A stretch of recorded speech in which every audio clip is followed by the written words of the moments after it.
seek out some distant shade, and there weep our sad bosoms empty.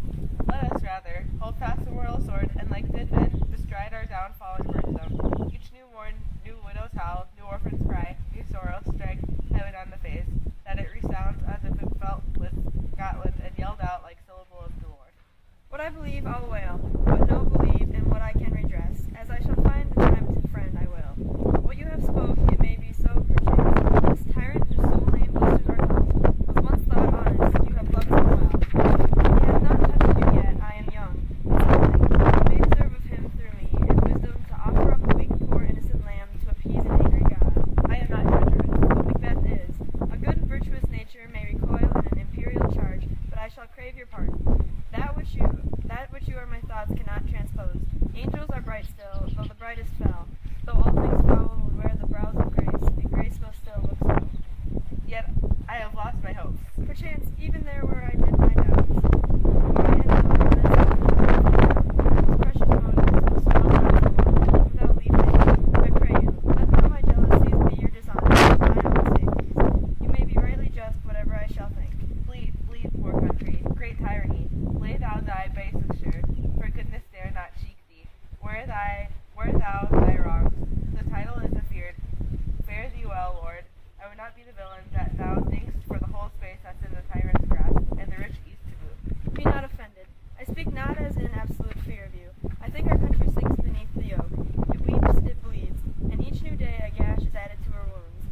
I think withal there would be hands uplifted in my right. Here from gracious England have I offer of goodly thousands, but for all this I shall tread the tyrant's head, or wear it on my sword, yet my poor country shall have more vices than it had before, more suffer in more sundry ways than ever, by him that shall succeed. What should he be?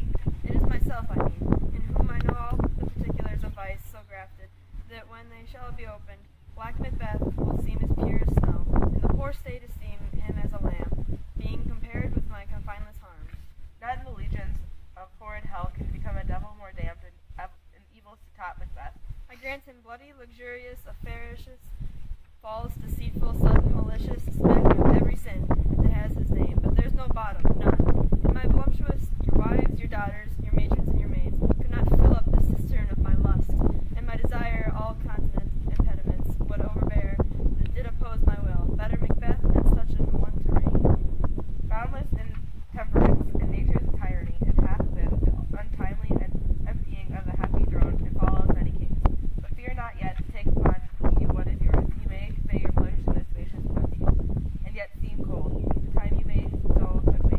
If we have willing dames enough, there cannot be that vulture in you to devour so many as will to greatness dedicate themselves, finding it so inclined. With these there grows, in my most ill-composed affection, such a stanchless avarice, that, were I king, I should cut off the nobles for their lands, desire his jewels and this other's house, and my more having would be as a sauce, to make me hunger more, that I should forge quarrels unjust against the good and loyal, destroying them for wealth. This avarice sticks deeper, grows with more pernicious root than summer seeming lust, and it hath been the sword of our slain kings, yet do not fear. Scotland hath poisons to will of your will, of your own, all these are portable with other graces weighed. But I have none, the king becoming graces, as justice, veridity, temperance, stableness, piety, perseverance, mercy, boldness, devotion, patience, courage, fortitude, I have no relish with them, but abound in the division of each several crime, acting in many ways. Nay, had I power, I should at once sweep me from conquer into hell, before this universal peace found all unity on earth. Oh, Scotland, Scotland. If such a one fit to govern, speak, as I am as I have spoken. Fit to govern? No, not to live. O nation that is with an untitled tyrant bloody sceptred, when shalt thou see thy wholesome days again, since that the truest issue of thy throne by his own interdiction stands accursed, and doth blasphemy his breed? Thy royal father was the most sainted king, the queen that bore thee oftener upon her knees than on her feet. Died every day she lived. Fare thee well. These evils thou reapest upon thyself have banished me from Scotland. O my breath, thy hope ends here. Macduff, this noble passion, child of integrity, hath from my soul wiped the black scruples, reconciled my thoughts to thy good truth and honor. Devilish Macbeth by many of these trains hath sought to win me into his power and modest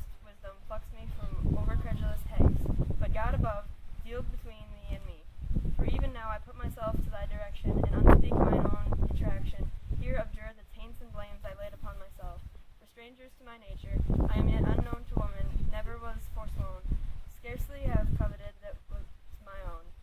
At no time broke my faith, would not betray the devil to his fellow, and delight, no less in truth than life.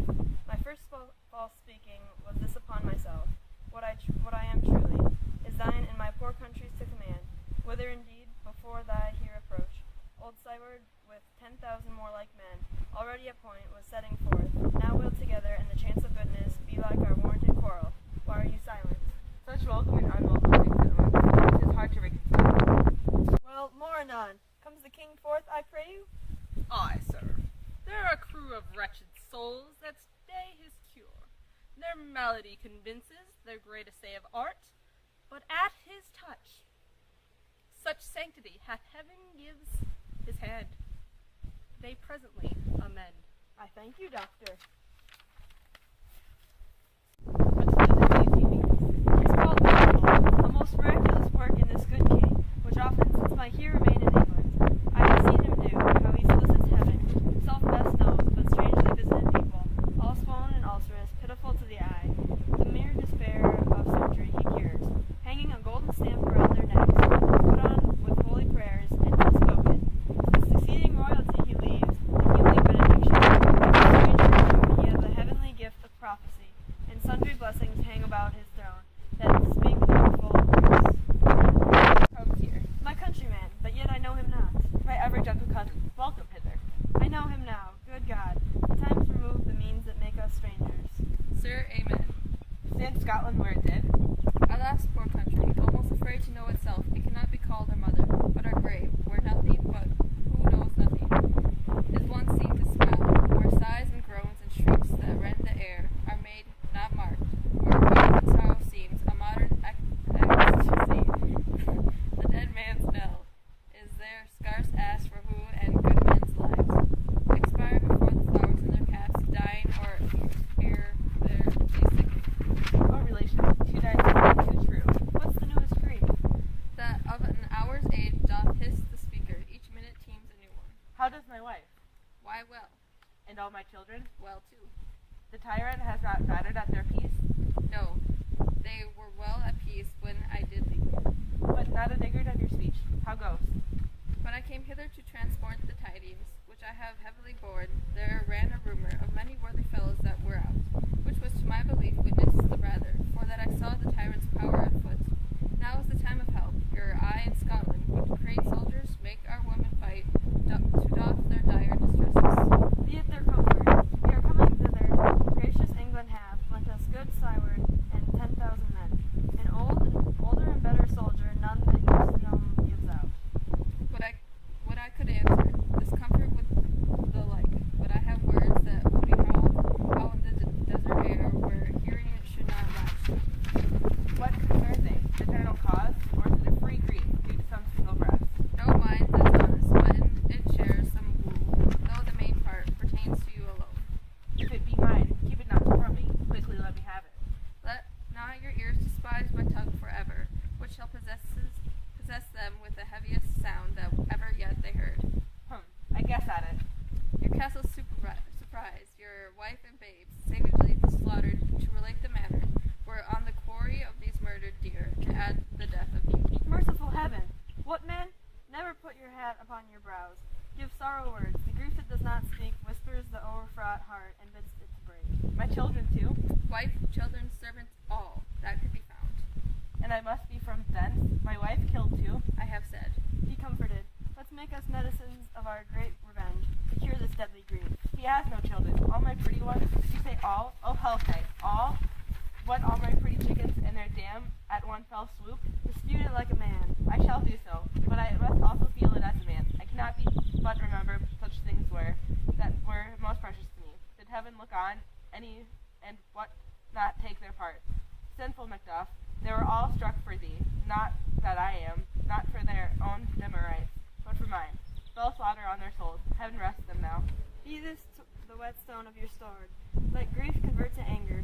Want not the heart enrage it. Oh, I could play the woman with mine eyes, and braggart with my tongue. But gentle heavens, cut short all intermission, front to front.